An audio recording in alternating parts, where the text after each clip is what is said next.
భరతుడు చెప్పులకు పట్టాభిషేకం చేసిన తరువాత, అంటే సింహాసనాన్ని చెప్పులపాలు చేశాక రాజ్యాన్ని మంత్రులకు అప్పగించి నందిగ్రామ అనే ఊర్లో భరతుడు శాకాహారం తింటూ వనవాసం చెయ్యడం మొదలుపెట్టాడు. రాముడు, సీత, లక్ష్మణులు దండకారణ్యంలోనికి ప్రవేశించారు. అక్కడ మునుల ఆశ్రమాలుంటాయి. ఆశ్రమాల్లో దైవసేవలో భాగంగా అప్సరసలు వచ్చి నాట్యమాడుతుంటారు. అప్సరసలంటే తెలుసు కదా, పెళ్లిళ్ళు చేసుకోకుండా స్వర్గంలో ఎవడు రమ్మంటే వాడితో పడుకుంటుంటారే, అదే దైవసేవలో భాగంగా. వాళ్ళకు ఆశ్రమంలో పనేంటో రేవు పార్టీ అయి ఉంటదిలే. ఆ మునులు సీతారామ లక్ష్మణులకు ఎదురై ఎంతో సంతోషించారట. అక్కడ్నుంచి బయలుదేరి వీరు ఇంకా ముందుకు వెళ్లారు. అన్నా, ఇంకా ఎందుకు లోపలికి వెళ్ళడమన్నా? ఒకచోటే ఉండిపోవచ్చు కదా. అది దైవమర్మంరా. వనవాసమంటే అరణ్యం ప్రారంభంలో ఉండిపోవచ్చు. వీళ్ళు లోపలికి ఎందుకెళ్తున్నారో తెలీదు, ఒకే చోట ఎందుకు ఆగిపోతారో తెలీదు. అరణ్యంలో ఎక్కువ మంది రాక్షసులుంటారు. అక్కడ మునుల ఆశ్రమాలు కూడా ఉంటాయి. వారు లోపలికి వెళ్తుంటే పర్వతంలా కనిపించే విరాధుడు అనే రాక్షసుడు వస్తాడు. వాడు వీరి మీదకి వచ్చి సీత నడుము పట్టుకుని కొంత దూరం తీసుకుపోతాడు. రే మాడదాసు, ఏం పట్టుకున్నాడ్రా? ఇది మంచి ప్రశ్న, మనం పెద్దవాళ్ళని అడుగుదాం. గుద్ద కిందకి 60 సంవత్సరాలు వచ్చాయి, నువ్వేమైనా చిన్నపిల్లడివేంట్రా పెద్దవాళ్ళని అడుగుతానంటున్నావు? మునుల్లా కనిపిస్తున్నారు గాని బాణాలు, ఆయుధాలు ఉన్నాయేంటి? అసలు మీరెవరో? మిమ్మల్ని చంపేసి ఈమెని నేను పెళ్లి చేసుకుంటాను అంటాడు. అప్పుడు రాముడు బాధతో లక్ష్మణుడితో ఇలా అంటాడు, నాకు రాజ్యం పోయిందని బాధలేదు, తండ్రి చనిపోవడం బాధగా ఉంది, అంతకంటే ఎక్కువగా సీతను పరాయివాడి తాకాడని బాధగా ఉందంటాడు. రే ఇరుకర్రీ, రాక్షసుడితో యుద్ధం చేయకుండా మీ రాముడికి ఏడిపేంటి, లక్ష్మణుడితో సొల్లేంటి? అందుకు లక్ష్మణుడు, అన్నా నువ్వు వీరుడివి, నీకు నేనున్నాను, వాడిని ఇలా చంపుతాను అలా చంపుతాను అంటాడు. సరిపోయేరిద్దరూను. రాక్షసుడు తన కోసం గొప్పలు చెప్పుకొని మీరెవరు అని అడుగుతాడు. రాముడు ఇక్ష్వాకు దగ్గర నుండి తమ వంశం కోసం గొప్పలు చెప్తాడు. అందుకు వాడు మిమ్మల్ని చంపుతాను అంటూ యుద్ధానికి దిగుతాడు. రాముడు, లక్ష్మణుడు రాక్షసునిపై బాణాలు వేస్తారు. రాక్షసుడు శూలంతో దాడి చేస్తాడు. రాముడు తన బాణంతో శూలాన్ని ముక్కలు చేస్తాడు. అప్పుడు ఆ రాక్షసుడు రామలక్ష్మణులను చేతులతో బంధిద్దామని వస్తుంటే రాముడు లక్ష్మణుడితో, లక్ష్మణ, వీడు మనల్ని ఎత్తుకొని తీసుకుపోదామనుకుంటున్నాడు, మనం వెళ్లే దారి కూడా అదే, వాడి మీదకి ఎక్కి వెళ్లిపోదామంటాడు. ఆ రాక్షసుడు చిన్నపిల్లల్ని ఎత్తుకొని పోయినట్లుగా ఆ అన్నదమ్ములిద్దరిని భుజాల మీదకి ఎత్తుకొని తీసుకుపోతుంటే సీత వెనకాల పరిగెడుతుంటుంది. ఒరే ఇర్రి బత్తాయిలు, ఫ్రీ బస్సు ఆడవాళ్ళకి, మగవాళ్ళకి కాదురా.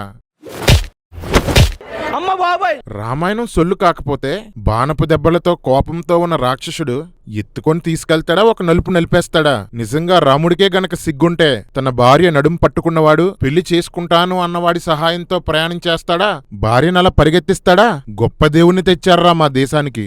జై శ్రీరామ్. అప్పుడు సీత వెనక చేతులెత్తి పరిగెత్తుతూ, వాళ్ళని తీసుకుపోతే ఇక్కడ ఏదైనా జంతువు నన్ను తినేస్తుంది, వాళ్ళని దించేసి నన్ను తీసుకుపో అంటుంది. సీతక్క, నడుము పట్టుకున్నడితో వెళ్ళిపోతావా? అబ్బా, ఎంత పద్ధతైన కుటుంబం. మంచి మంచి కట్టుబాట్లు సార్. అలా వెళ్తుండగా రాముడు, లక్ష్మణుడు చెరొక భుజం నరికేస్తారు. ఎంత కొట్టినా వాడు చావడు. వీడు బ్రతికుండగానే పాతి పెట్టేద్దామని ప్లాన్ చేసుకుంటుంటే వెంటనే ఆ రాక్షసుడు, మీరు రామలక్ష్మణులు అని అర్థమయ్యింది, నేను గంధర్వుణ్ణి, శాపం వలన రాక్షసుణ్ణయ్యాను, దశరథ పుత్రుడైన శ్రీరాముడు నన్ను వధించినప్పుడు శాపం పోతుందని కుబేరుడు చెప్పాడు అని చెప్తాడు. నేను మరీ అంత ఎదవలా కనపడుతున్నారా? రేయ్ మాడా, బైబిల్ మందేసి రాయలేదురా, వాల్మీకే వాడ్కా కొట్టి రాశాడు. ప్రారంభంలోనే రాముడు విరాధుడితో తన కోసం వంశం కోసం చెప్పలేదా? ఇప్పుడు శాపం కోసం గుర్తుకు రావడం ఏంటి? సొల్లు రామాయణము మీరుని. నన్ను కప్పెడితే స్వర్గానికి పోతాను, మీరు దగ్గరలో ఉన్న శరభంగ మహర్షి ఆశ్రమానికి వెళ్ళండి అని సలహా ఇస్తాడు. రే ఎర్రికుక్కలో, ఇక్కడేముందో చదువుతాను వినండ్రా. బాణాల బాధకి తట్టుకోలేక దేహాన్ని వదిలి విరాధుడు స్వర్గానికి పోయాడు. ఓకే కదా? ఇక్కడేముందో చదువుతాను చూడండ్రా. రాముడు లక్ష్మణునితో ఒక పెద్ద గొయ్యి తీయి, అందులో పాతి పెడదామని చెప్పి రాముడు ఆ రాక్షసుడి కంఠంపై పాదంతో తొక్కాడు. ఆ రాక్షసుడు భీకరంగా అరవడం మొదలుపెట్టాడు. చదివారు కదా? అరుస్తున్నవాడిని గోతిలో పడేసి పాతి పెట్టారట. ఇందాక స్వర్గానికి వెళ్లిన వాడెవడు, ఇప్పుడు అరుస్తూ గోతిలో పడ్డవాడెవడు? ఏంట్రా రే, మీ వాల్మీకి రాతాగి రాశాడనుకుంటా, అందుకే రామాయణం అని పేరొచ్చింది. జై శ్రీరామ్. రాముడు శరభంగ మహర్షిని కలిసి మేముండటానికి అనువైన స్థలం చూపించమని అడుగుతాడు. అప్పుడు సుతీక్ష మహర్షి ఆశ్రమానికి వెళ్లమని చెప్తాడు. అక్కడున్న రకరకాల మునులు రాముని దగ్గరకు వచ్చి, మమ్మల్ని ఇక్కడ రాక్షసులు చంపుతున్నారు, నువ్వే కాపాడాలని అడిగితే రాముడు వాళ్ళకు అభయం ఇస్తాడు. తర్వాత సుతీక్ష మహర్షి దగ్గరకు వెళ్తాడు. వెంటనే అతడు, నీకోసమే ఎదురు చూస్తున్నా, అందుకే స్వర్గానికి వెళ్లకుండా ఆగాను అని కౌగిలించుకుంటాడు. అందరూ రాముడి కోసమే ఎదురు చూస్తుంటారు. ఏం కొడుతున్నారా డబ్బా. రామలక్ష్మణులు సుతీక్ష మహర్షి దగ్గర నుంచి దండకారణ్యంలోనికి బయలుదేరతారు. దారిలో సీత, మనకి ఏ అపకారం చెయ్యని రాక్షసుల్ని చంపుతానని మాటెందుకిచ్చావు, మనకెందుకీ గొడవలు అని రాముడితో అంటుంది. నన్ను వేడుకున్నారు కాబట్టి ఈ మాటిచ్చాను. మాట నిలబెట్టుకోవడానికి నా ప్రాణమైనా, ఆఖరికి నిన్నైనా వదిలేస్తానని సీతతో అంటాడు. సీతను వదిలేసే ఆలోచన ముందు నుండి ఉందన్నమాట. అరే ఎర్రి కుక్కల్లారా, మీ రాముడంత పోటుగాడైతే భరతుడికి పట్టాభిషేకం చెయ్యాలరా. అక్కడ మాట తప్పుతాడట, ఇక్కడ మాట కోసం భార్యను వదిలేస్తాడంట. గొప్ప రాముడులేరా. జై జై శ్రీరామ్. అక్కడ ఒక ఆశ్రమం కనిపిస్తే అక్కడ కొంతకాలం, వేరే ఆశ్రమంలో కొంతకాలం, అలా 10 సంవత్సరాలు గడిపేశారు. మళ్ళీ సుతీక్షముని ఆశ్రమానికి వెళ్లి ఆ మహర్షిని కలుస్తాడు. రే ముష్టి ముదుగొండ, సుతీక్షముని స్వర్గానికి వెళ్ళిపోతున్నానని 10 సంవత్సరాల క్రితం చెప్పి ఇంకా అక్కడే ఉన్నాడేంట్రా? స్వర్గానికి పోలేదా, లేక స్వర్గానికి పంపడం వాల్మీకి మర్చిపోయాడా? ఏంట్రా ఈ గందరగోళ రామాయణం? అక్కడి నుండి అగస్త్యముని ఆశ్రమానికి వెళ్తూ దారిలో రాముడు ఒక మర్మం చెప్తాడు. వింధ్యాపర్వత శిఖరం పెరుగుతూ పెరుగుతూ సూర్యుడి దారిలోకి అడ్డు వచ్చేసిందట. అప్పుడు అగస్త్యుడు ఆ పర్వతంతో ఇక పెరగవద్దు అని చెప్పినందుకు పెరగడం మానేసి సూర్యుడికి అడ్డు తప్పుకుందట. ఒరే ఎర్రి బత్తాయిలు, ఒరే బురద పందులు, భూమికి సూర్యునికి మధ్య దూరం 14,90,00,000 కిలోమీటర్లు. పర్వతం ఎదిగి సూర్యునికి అడ్డుపడిందా?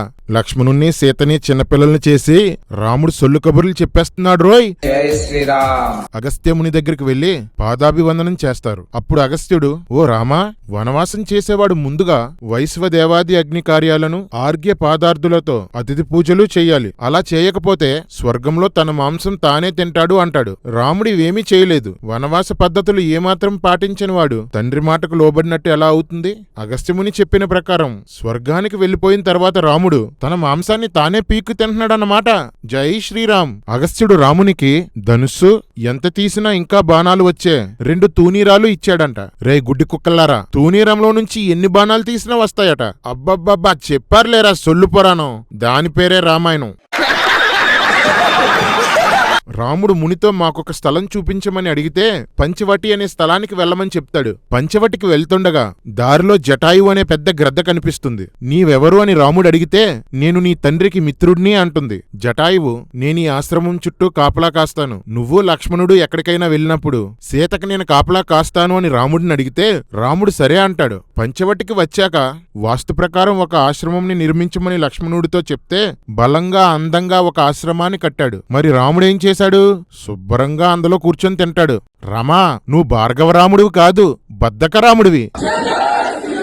అలా పంచవటిలో 3 సంవత్సరాలు గడిపేస్తారు. రావణుని చెల్లి వికృత రూపం గల శూర్పణఖ రాముని గూర్చి విని పంచవటికి వచ్చి రాముని రంగు రూపం చూసి కామకోరిక గలదై నన్ను వివాహం చేసుకో అని అడుగుతుంది. నేను నీ భార్యని తమ్ముణ్ణి తినేస్తాను, మనమిద్దరం హాయిగా ఉందామని అడుగుతుంది. ఒరే కర్రీ, రాక్షసులు కామరూపులు కదా, అందమైన రూపంలో వెళ్ళకుండా ఈ శూర్పణఖ నల్లగా వృద్ధురాలుగా ఉన్న రూపంలో ఎందుకెళ్ళిందిరా? బాలేదురా, కథ బాగా రాయలేదు. రాముడు వెటకారం చేస్తూ నా దగ్గర భార్య ఉంది, నా తమ్ముడు భార్యకి దూరంగా ఉంటున్నాడు, అతన్ని పెళ్లి చేసుకో అని చెప్తాడు. లక్ష్మణుడి దగ్గరికి వెళ్లి నన్ను పెళ్లి చేసుకో అని అడిగితే నేను కాదు, నీకు నా అన్నే తగినవాడని చెప్తాడు. అలా రాముడు లక్ష్మణుడు శూర్పణఖను అపహసించడంతో సీతపై దాడికి దిగింది. అప్పుడు రాముడు క్రూరులతో పరిహాసం ఏ విధంగానూ పనికిరాదు అంటాడు. రే లంబడి లలిత్, పరిహాసం చేసింది ఎవడరా? రాముడి బుద్ధే అంతా. తప్పులు చేయడం, నీతులు చెప్పడం. ఇలాంటోడు నీకు గొప్పోడుగా కనిపించాడంటే నువ్వెంత తేడానో. ఈ రాక్షసిని శిక్షించు అని రాముడు అనగానే లక్ష్మణుడు ఆమె ముక్కు చెవులు కోసేశాడు. మొదట్నుండి మనోడికి అలవాటే కదా.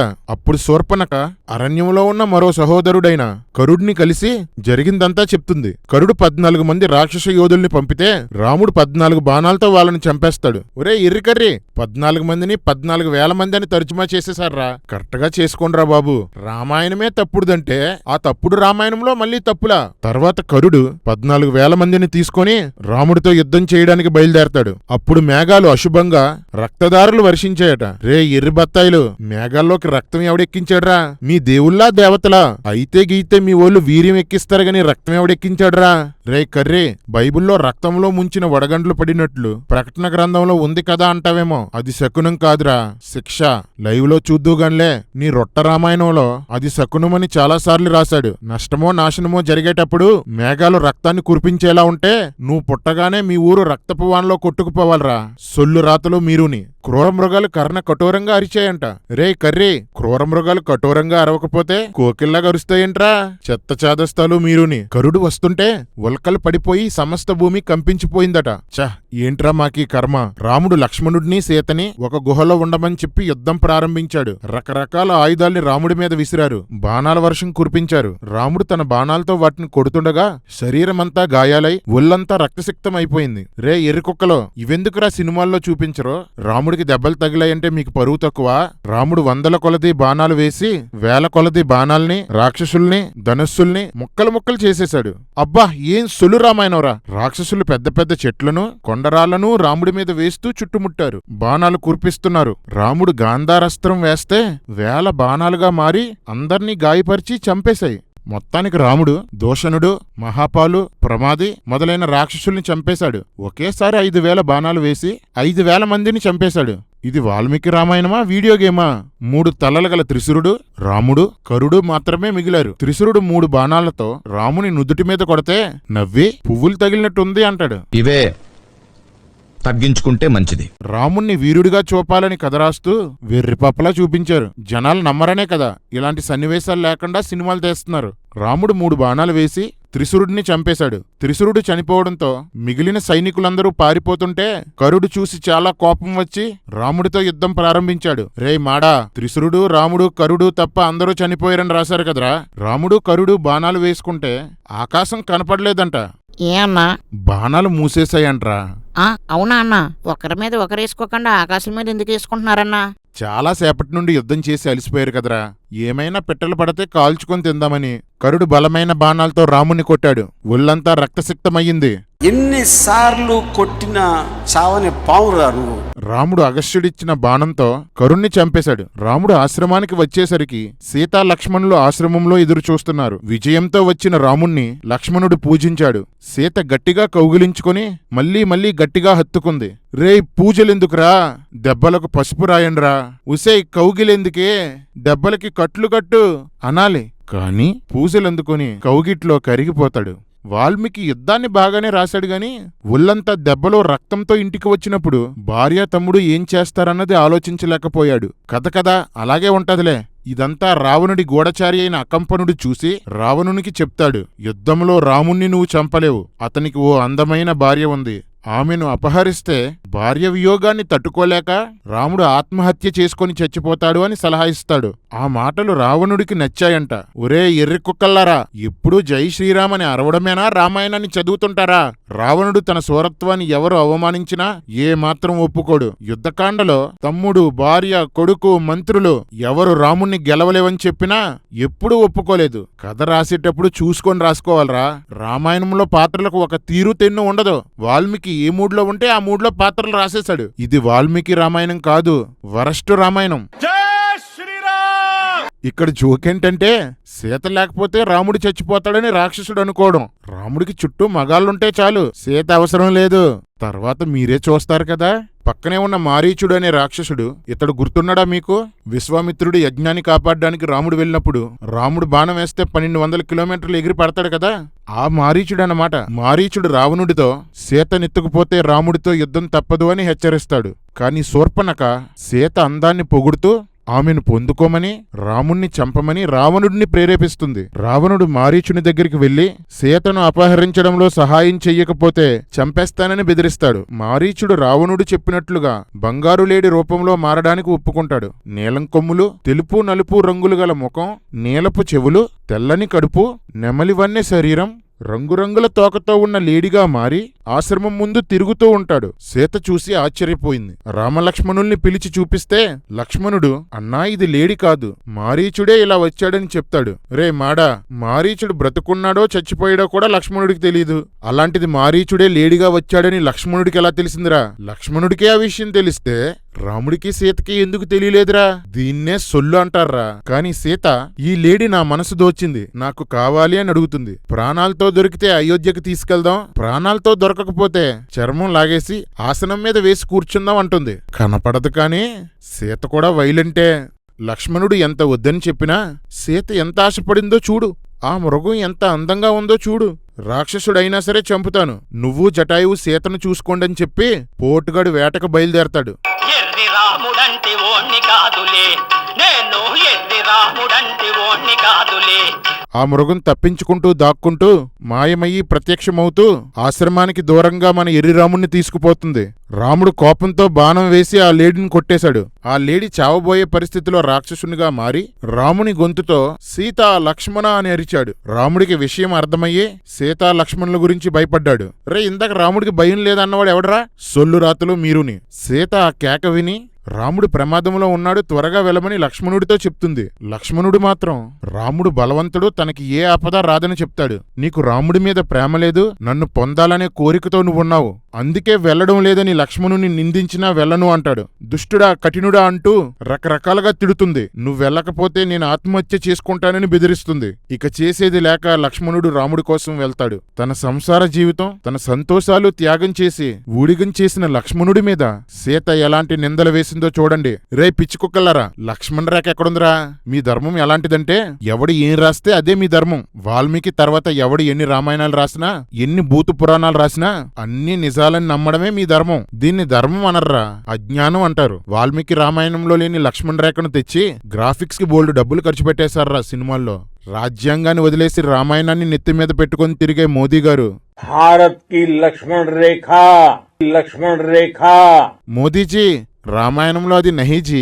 లక్ష్మణుడు వెళ్ళగానే రావణుడు సన్యాసి వేషంలో, అనగా కాషాయి వస్త్రాలు, కమండలం, దండం పట్టుకుని సీత దగ్గరకు వస్తాడు. సీతను చూసి కామపరవశుడైన రావణుడు ఆమెను పొగుడుతూ, నీ ముఖం పాదాలు అందంగా ఉన్నాయి, నువ్వు అప్సరసవా, రతీదేవా, ఎవరు నువ్వు, నీ పల్లవరస బాగుంది, నీ కళ్ళు బాగున్నాయి, బొడ్డు కింద నుంచి తొడల వరకు ఉన్న భాగం విశాలంగా ఉంది, నీ 2 స్తనాలు ఎత్తుగా ఉండి గుండ్రంగా ఉండి ఒకదానికొకటి దగ్గరగా చేరుకొని కొంచెం కొంచెంగా కదులుతున్నాయి, పుష్టిగా ఉండి నున్నగా ఉండి ఆకర్షణీయంగా ఉన్నాయి, నీ తొడలు ఏనుగు తొండాల్లా ఉన్నాయి, నీ నడుము పిడికడంతుంది, నీలాంటి అందగత్తిని ఇంతవరకు చూడలేదు, నువ్వెందుకు ఇక్కడున్నావు అని అడుగుతాడు.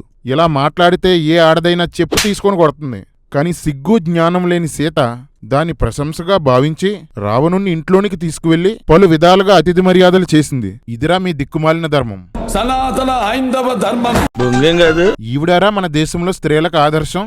మీరు మాకు చెప్తారా? ఇలాంటి బూతు రామాయణం పట్టుకుని మా పవిత్ర బైబిల్ని బూతంటారా? కింద దింపితే నోట్లోకి వస్తుంది నా కొడక.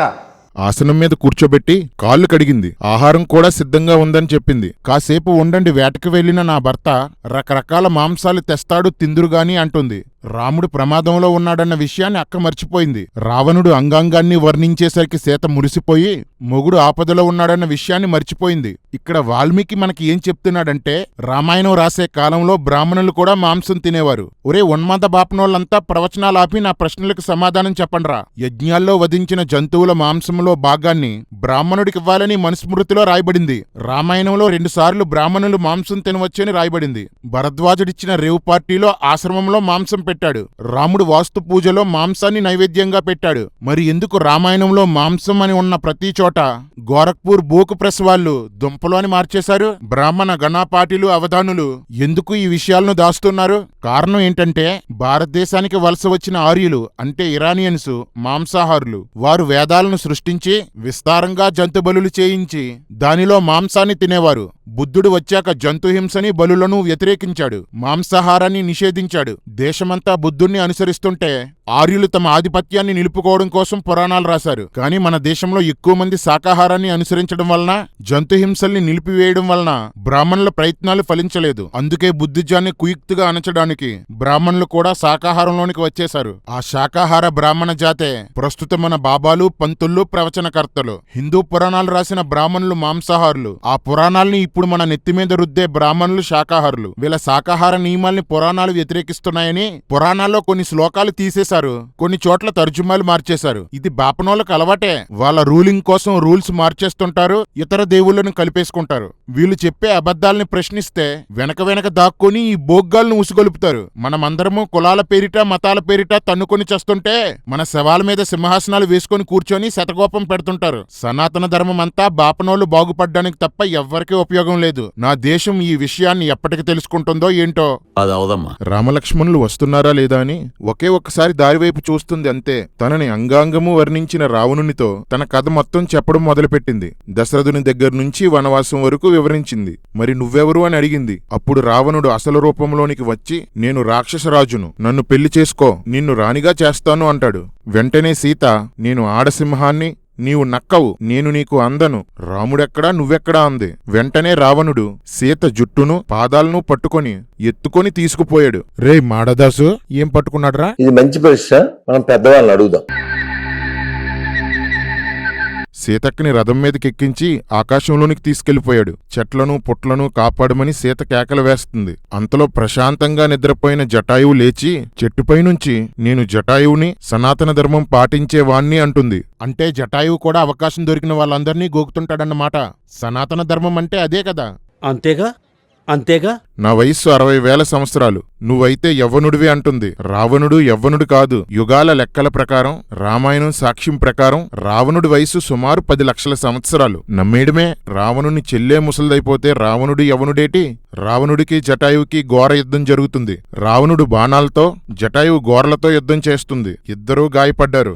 రావణుని 10 ఎడమ చేతులు ముక్కుతో చీల్చేస్తే మళ్లీ వచ్చేశాయి. రావణుడు కత్తితో రెక్కల్ని కాళ్లను నరికేశాడు. జటాయువు కింద పడిపోయింది. రావణుడు జటాయువు క్రిందకి దిగారు. ఇద్దరి మధ్య ఘోర యుద్ధం జరిగింది.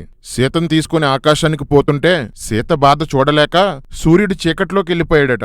నేను మరీ అంత ఎదవలా కనపడుతున్నారా?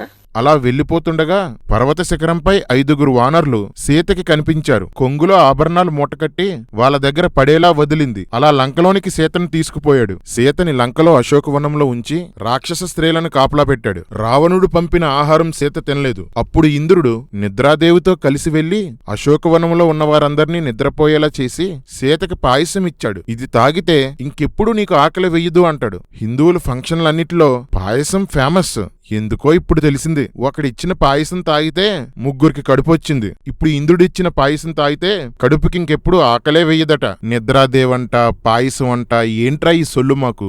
కట్ చేస్తే సీన్ రాముడి దగ్గరికి వెళ్తుంది. రాముడు ఆశ్రమానికి వెళ్తుండగా నక్కకోత వినపడింది. అంతలో ఏదో అశుభం జరగబోతుంది అనుకున్నాడు. రే కర్రే, మీ సనాతన ధర్మంలో నక్కలు అరవడం కూడా తప్పేనేంట్రా? అంతలో లక్ష్మణుడు ఎదురయ్యాడు. సీతకి ఏం జరిగిందో ఏంటో, ఆమె లేకపోతే నేను చనిపోతానంటూ ఏడుస్తాడు. ముందు అక్కడికి వెళ్లి చూడకుండా ఏంట్రా ఈ ఏడుపులు? ఆశ్రమానికి వస్తుండగా రాముడికి ఎడమ కన్ను అదిరిందంట. మా ఊర్లో దీన్ని వాతం అంటారు. సనాతన ధర్మం దీన్ని అపశకునం అంటుంది. ఆశ్రమానికి వెళ్లి చూసేసరికి సీత లేదు. రాముడు వెతుకుతూ కనిపించిన ఒక పుట్టను, సీత నీకు కనపడిందా? ఎటు వెళ్ళిందో తెలుసా అని అడుగుతాడు. ఎర్రి రాముడు కదా, బుర్ర పాడైపోయి పులులు సింహాల్ని కూడా అడుగుతాడు. సీత నువ్వు దాక్కున్నావు కదా అంటూ కేకలు వేస్తాడు. చిన్న మెదడు చితికింది, పెద్ద మెదడు పగిలింది, టోటల్ గా బ్రెయిన్ దోబింది. పర్వతాలు, గుహలు, నదులు వెతుకుతారు. సీత సీత అని అరుస్తారు. మొదట రాజ్యం పోయింది, తర్వాత తండ్రి పోయాడు, ఇప్పుడు సీత కూడా పోయిందని ఏడుస్తాడు. నా సీత వక్షస్థలం ఎర్రచందనం రాసుకోవడానికి అర్హత కలిగింది. అంతటి అందమైన వక్షోజాలు రాక్షసునితో పెనుగులాడినప్పుడు రక్తసిక్తమై షేపులు మారిపోతాయేమో అని బాధపడ్డాడు. రామా, నీకు కావలసింది వైదేహియా వక్షోజాలా? నీ ధర్మమే అంతలే, కామధర్మం. లక్ష్మణుడు ఎంత ఓదార్చినా రాముడు ఏడు పాపడు. వెతుకుతుండగా రాక్షసుని కాలిముద్రలు కనిపిస్తాయి. ఆభరణాలు, యుద్ధ అవశేషాలు చూస్తాడు. కోపంతో ముల్లోకాల్ని నాశనం చేస్తాను అంటాడు. రామా, అంత పోటుగాడువైతే సీతను వెతుక్కోవచ్చు కదా. ముల్లోకాల్ని నాశనం చేస్తే అందులో సీత కూడా చచ్చిపోద్ది కదా. నువ్వు ఎర్రి రాముడువో బుర్రలేని రాముడువో అర్థం కావట్లేదు రామా. లక్ష్మణుడు రాముణ్ణి శాంతపరుస్తాడు. ముందు రాక్షసుడెవడో తెలుసుకుని వాణ్ణి చంపు అంటూ బుద్ధి చెప్తాడు. కష్టాలందరికీ సహజం, భూదేవికి కూడా భూకంపాల రూపంలో కష్టాలు వస్తాయంటాడు. లచ్చా, భూకంపం వస్తే కష్టం భూమికి కాదు, భూమి మీద ఉన్న మనకి.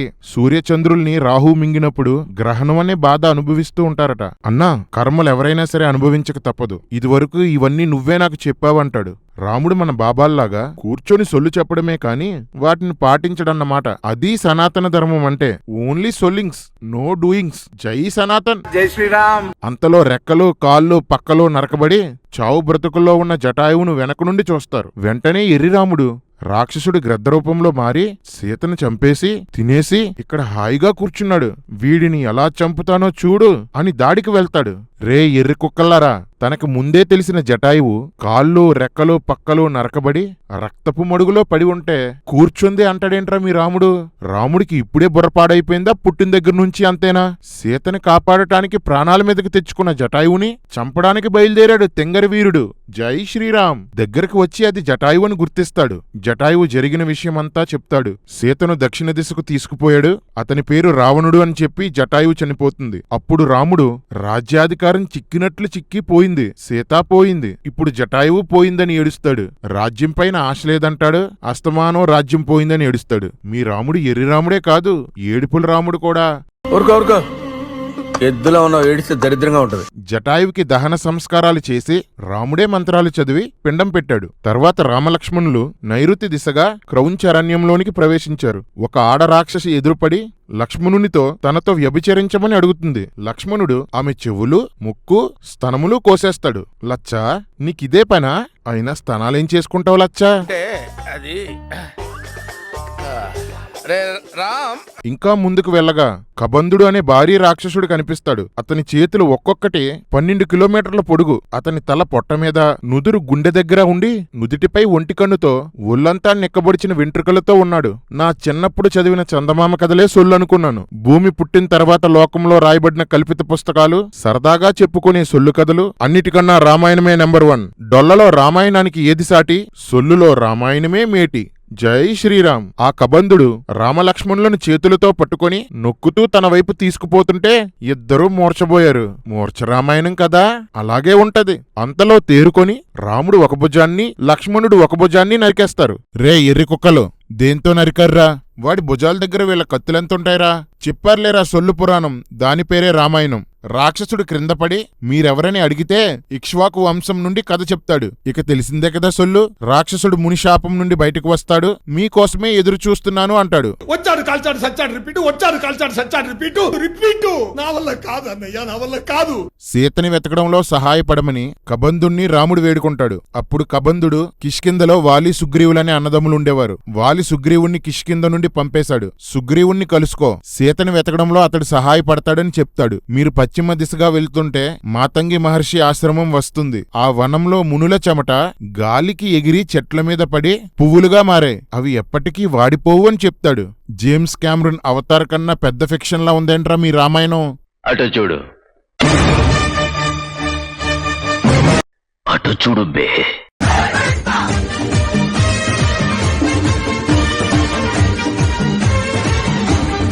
వారు పంపా సరస్సు పశ్చిమ తీరానికి చేరారు. అక్కడ శబరి ఆశ్రమాన్ని చూశారు. శబరి రాముణ్ణి చూడగానే ఏమంటుందో తెలుసు కదా?